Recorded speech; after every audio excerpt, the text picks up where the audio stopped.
Loves. So today we are going to be talking about how to spot a hater in 2025. Now, most people are covert haters, meaning that their hateration is not going to be overt in the ways of, instantaneous insults or, there we go. It will not be by defamation of character, right?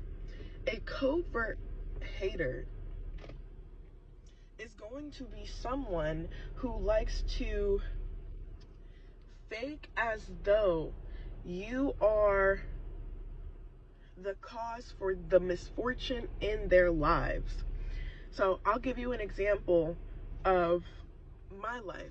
So I recently had a misunderstanding with someone where I believed that we had to be somewhere slightly later than what we actually had to be there. And they called me.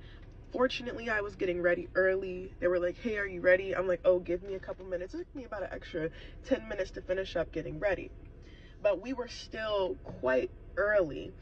We're on the way there, and I'm looking good. And I explained the misunderstanding. I said, "Oh, I thought we were supposed to be there by this time. Luckily, I started getting ready early, so there was no discrepancies." And their response was, "Oh, well, if we can't do this, then you just can't have it, and it's just a natural consequence." Mind you, the person was helping me out and would have been able to help me out, right? So you see in that instance how, like, if I had, like, for example, woken up late or something like that, they would have been more understanding. But let me finish, because there was more. That's going to point to why. Then they followed up by saying, no one told you that you had to get ready. No one told you that you had to look good. No one's gonna be there taking pictures. This isn't a photo shoot, right? So this is how you can tell when someone is a professional, covert hater, right? They try to make it seem like, "Oh, I'm doing this.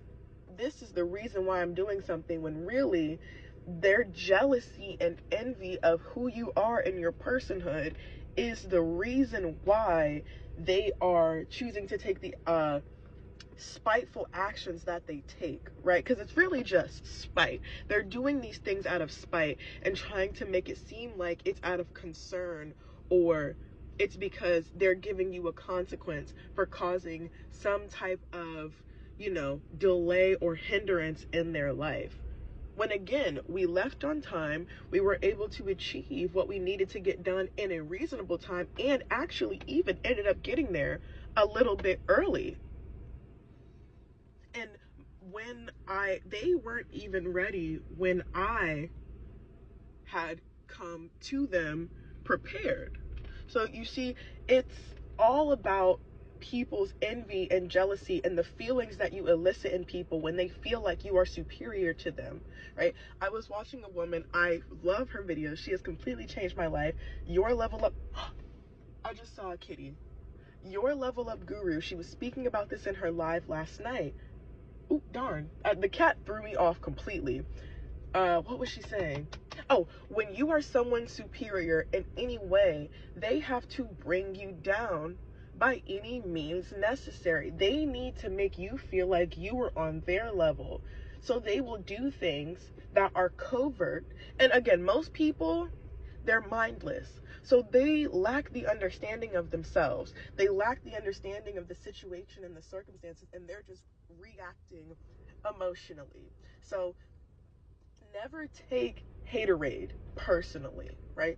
Allow the hater to drink the haterade and take the haterade that they give you and use it to your benefit, right?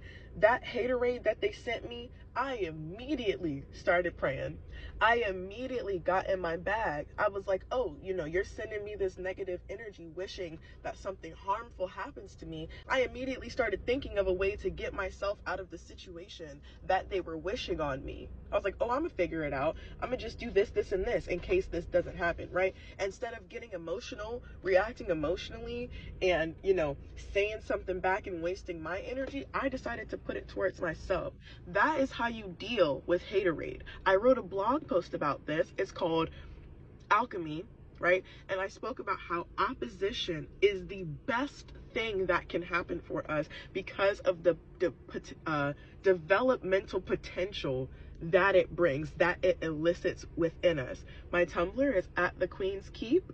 I definitely am much more concise and detailed, and a lot of the things I say make a lot more sense because I'm able to articulate myself better. So I highly, highly, highly recommend that you go and check out my blog. Again, that's at the Queen's Keep on Tumblr.